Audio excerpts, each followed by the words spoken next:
Ever wonder why movie scenes feel more dramatic even when nothing is moving? One simple trick editors use is a slow zoom in. It gradually brings the viewer closer to the subject, making the scene feel more emotional, cinematic, and professional. To create this effect in CapCut Mobile, start by importing your video or photo in a new project. Next, tap the clip and open the animation menu. Select Combo and choose a zoom in animation. Adjust the duration so the zoom happens slowly throughout the clip.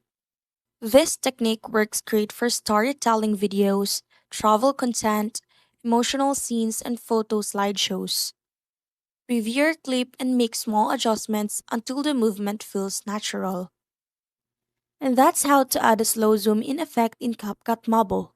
It's a simple edit, but it can instantly make your videos look more cinematic and engaging.